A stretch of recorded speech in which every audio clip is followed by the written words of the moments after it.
Hey guys, so in this video we are going to start deconstructing the Hello World example, just to figure it out how code actually works.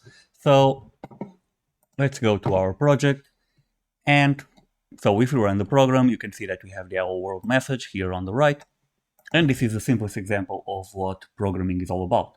Programming is basically giving the computer a set of instructions. In this case, we only have a single instruction, which is print the Hello World message on the console. And to write these instructions, we need programming languages. In this case, we are using C#, but there are tons of languages, different languages, and basically we need these languages so that we can write these instructions in a way that both us and the computer can understand them. Now, the question here is that the computer is not actually able to understand the programming language that we are using.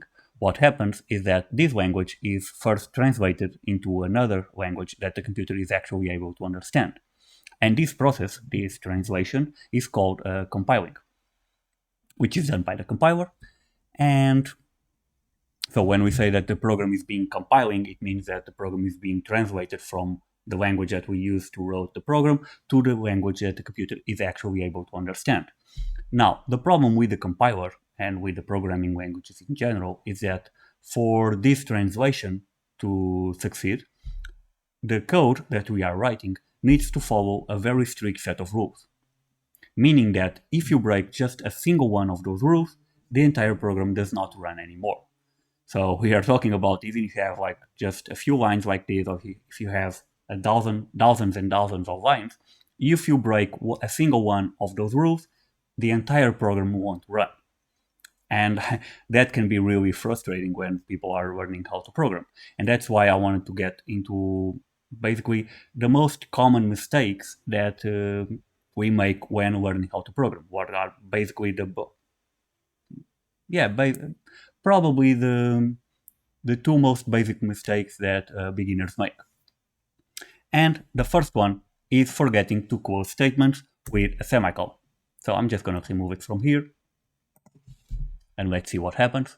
And basically the program won't run, and we're going to have an error message. So you can see that we no longer have the Hello World message here on the console, and we have an error that says that it is expecting a semicolon. And this is pretty helpful because it identifies the problem. So it says, okay, I was expecting a semicolon, but it also indicates the file that has that problem, because we can have multiple files. So the error is on the main.cs file and on line 5, and the error is that it is expecting a semicolon. So this actually, usually we have error messages that can help us identify the problem, at least these basic ones. So it's not that big of a deal. But either way, it's just good to know that you can see it here and you can see it, okay, what is the problem and where is it? And so we are missing a semicolon.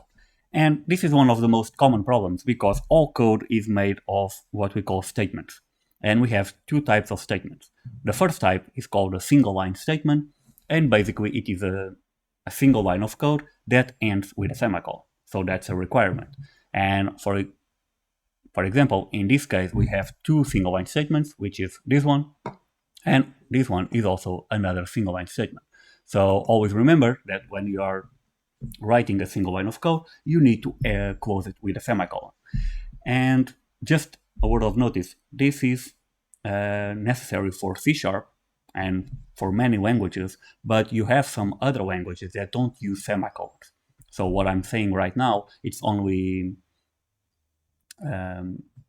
relevant for some languages, because some languages won't use semicolons and you don't need to worry about that. So just a word of notice on that. And so we have single line statements, and besides single line statements, we also have block statements. And block statements are blocks of code that have other blocks of code or other single line statements between curly brackets. So for example, here we have two block statements. We have this first block, the class program, and you can see that it opens the curly bracket here and it closes at the end. And inside this block statement, we have another block statement, which is a nested block statement. And inside this other block statement, we have a single line statement. And basically, all code is going to be made up of this block statements with other block statements inside and with single line statements. Basically, this is how the code is structured.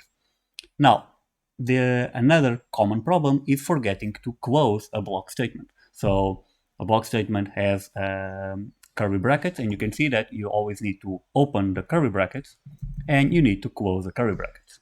Most IDEs, and Repl.it also does it, you can see that highlights the curly bracket, like the matching pair of curly brackets. So if I put the mouse here, you can see that, not the mouse, the cursor, here you can see that it highlights the other one, and if I put it here, you can see that it highlights the matching one. And like I said, a common problem here is forgetting to close a curly bracket. And if you forget to close here, I'm going to run the program just to see what error message we have.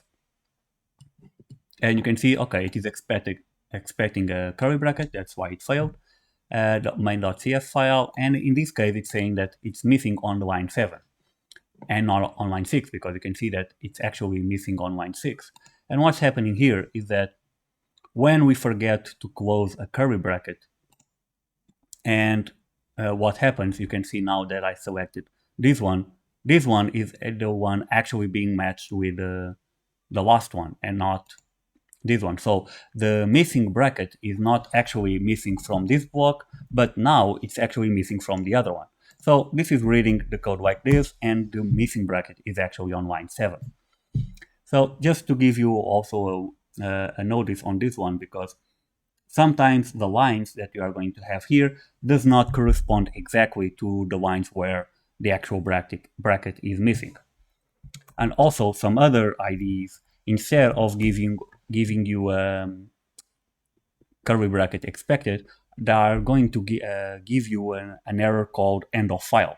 And end of file means that, for example, if you have this here, so you saw that, okay, this one took the other bracket and the one missing here, and the one missing is from this block here. And an end of file means that the program reached the end of the file while it knows that it should have a curly bracket somewhere in between. So not on this IDE, but some other code editors, you're going to have an end of file error, and that message usually it's because you forgot to close a curly bracket somewhere in between, just so you know. And basically a really good rule of thumb when programming is that if you open something, and when I say open, is that when you have pairs of symbols and you open or you use the first symbol, you need to close it.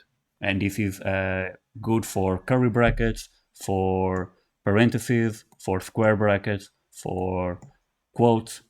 If you use the first one, you need to eventually use the last one, or you're going to have an error.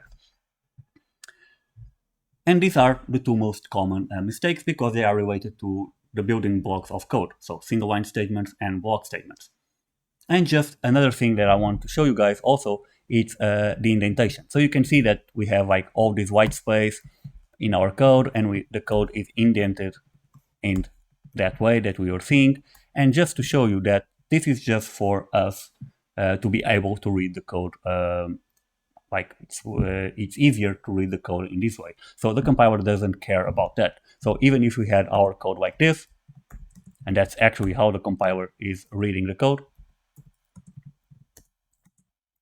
you can see that the program will still run. I think I added a curly bracket, yes. Yeah.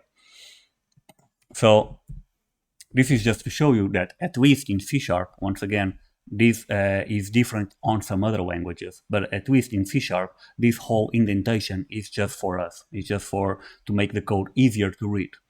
But also, just make it, it is a good practice to follow these indentation rules so that everyone can easily read your code. And also, the indentation rules are also different between languages, which is just something that you should know, because, for example, not indentation rules and new line rules also. So, for example, on C# we use the curly brackets like this. At least on this block, some other blocks are going to use a different kind of something like this. And this depends, or at least you have like coding conventions about where on how to use these brackets, depending on the language. But it also depends a little bit on the personal style, I think. But usually, it's a good practice to have like or follow the general convention, or at least create your own convention when you are working with other people, because in the end, it will make really easy to read the code if everyone is following the same convention and you know what to expect. So just so you know. And this is it. I mean, in this video, I just wanted to show you like how code works and the most basic mistakes that beginners make when starting to learn how to program. So on the next video, we are going to continue deconstructing the Hello World just to see what are these words that we have here and what's going on here. So that's the kind of stuff that we'll be seeing. So I'll see you on the next video.